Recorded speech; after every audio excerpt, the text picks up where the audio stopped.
میرے بھائیوں، میرے نبی کا فرمان ہے کہ 7 ہلاک کرنے والے گناہوں سے بچو۔ صحابہ کرام رضی اللہ عنہم اجمعین نے عرض کیا، یا رسول اللہ وہ 7 ہلاک کرنے والے گناہ کون سے ہیں؟ وہ کون سے 7 گناہ ہیں جو انسان کو ہلاک کرنے والے ہیں؟ اللہ کے نبی صلی اللہ علیہ وسلم نے ارشاد فرمایا کہ اللہ کے ساتھ کسی کو شریک کرنا، کہ شرک سب سے بڑا گناہ، اور قرآن میں اللہ کا فرمان ہے ان الشرک لظلم عظیم، بے شک شرک بہت بڑا ظلم ہے، بہت بڑا گناہ ہے۔ اور میرے بھائیوں، اللہ کے دربار میں ہر گناہ کی معافی مل سکتی ہے لیکن شرک کی معافی نہیں مل سکتی۔ اللہ خود قرآن میں فرماتے ہیں ان اللہ لا یغفر ان یشرک بہ ویغفر ما دون ذلک لمن یشاء، کہ اللہ تعالیٰ شرک کو تو معاف نہیں کریں گے، شرک کے علاوہ بڑے سے بڑے گناہ کو جس کو چاہیں گے اللہ تعالیٰ معاف فرما دیں گے، کہ اللہ کے دربار میں شرک کی معافی نہیں ہے۔ اس لیے میرے بھائیوں، ہم اللہ کے ساتھ کسی کو شریک کرنے سے بچیں۔ دوسری بات میرے نبی نے ارشاد فرمائی، دوسرا گناہ جادو کرنا، کہ دشمنی میں آ کے کسی پہ جادو چلوا دیا، کسی پر جادو کروا دیا۔ جادو کا سیکھنا سکھلانا یہ دونوں چیزیں بھی حرام ہے، کسی پر جادو کرانا یہ بھی بالکل حرام ہے، اور انسان کی یہ دنیا بھی برباد کر دے گا اور آخرت بھی برباد کر دے گا، اور انسان کو کہیں کا نہیں چھوڑے۔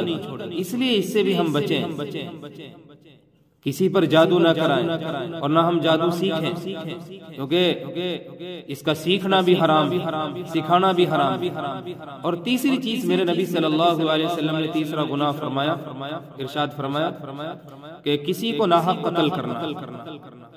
قرآن میں اللہ کا فرمان ہے من قتل نفسا بغیر نفس او فساد فی الارض فکأنما قتل الناس جميعا، کہ جس نے کسی کو ناحق قتل کر دیا بغیر کسی جرم کے، بغیر کسی قصور کے، غلطی کے، تو اس نے گویا پوری انسانیت کو قتل کر دیا، پوری انسانیت کا اس نے خون کر دیا۔ ومن احیاها فکأنما احیا الناس جميعا، اور جس نے ایک شخص کی جان بچا لی تو اس نے گویا پوری انسانیت کو قتل ہونے سے بچا لیا۔ تو ناحق کسی کو قتل کرنا یہ بہت بڑا گناہ ہے۔ آج ذرا سی بات پر قتل ہو رہا ہے، 10 روپے پہ، موبائلوں پہ لوگ قتل کرنے ایک دوسرے کو۔ یاد رکھنا، شرک کے بعد سب سے بڑا گناہ کسی کو ناحق قتل کرنا ہے۔ مظلوم قیامت کے دن مقتول جس کو قتل کیا گیا ہے، جس کو مارا گیا ہے، وہ اپنی گردن کو اپنے ہاتھ میں لے کے آئے گا اور اللہ سے کہے گا قاتل کے بارے میں کہ اس سے پوچھ یا اللہ اس نے مجھے کیوں قتل کیا۔ تو میرے بھائیوں، ہم اس گناہ سے بچیں۔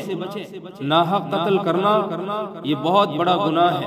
شرک کے بعد سب سے بڑا گناہ کسی کو ناحق قتل کرنا ہے۔ اور چوتھا گناہ جو ہلاک کرنے والا ہے وہ سود کھانا ہے۔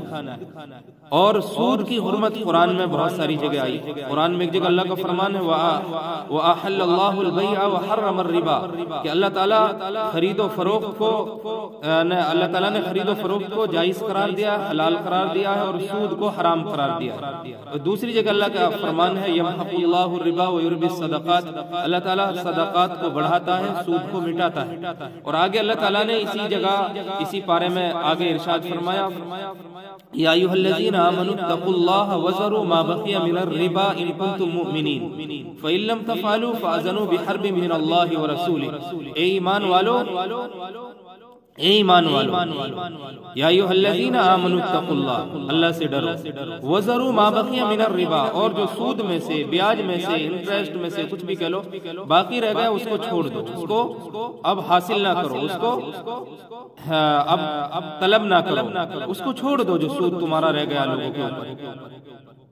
اگر تم سچے پکے مومن ہو، سچے پکے مسلمان ہو، اگر واقعی تم ایمان والے ہو تو اس چیز کو چھوڑ دو، سود کو جو باقی رہے۔ اور پھر آگے اللہ نے دھمکی دی فَإِن لَّمْ تَفْعَلُوا فَأَذَنُوا بِحَرْبٍ مِّنَ اللَّهِ وَرَسُولِهِ، اگر تم سود کو نہیں چھوڑو گے تو پھر تم اللہ اور اس کے رسول سے جنگ کرنے کے لیے تیار ہو جاؤ۔ اور میرے بھائیوں، کتنے بڑے افسوس کی اور سوچنے کی بات ہے کہ سود لینے دینے والے سے اور سودی معاملات میں لکھنے والے سے اور سودی معاملات میں گواہی دینے والے کے بارے میں اللہ کے رسول صلی اللہ علیہ وسلم کی لعنت ہے، اللہ کی لعنت ہے اس پر، اور ان سے اللہ رسول کی جنگ ہے، اعلان جنگ کر رہے ہیں یہ لوگ۔ تو کتنا بڑا گناہ ہے۔ سود کا ایک پیسہ کھانا 36 مرتبہ گناہ، زنا کرنے سے بڑا گناہ ہے۔ اور سود کے 70 بڑے بڑے گناہ ہیں، جن میں سے سب سے ہلکا گناہ یہ ہے کہ سودی نے جیسے اپنی ماں کے ساتھ زنا کیا اور نکاح کیا۔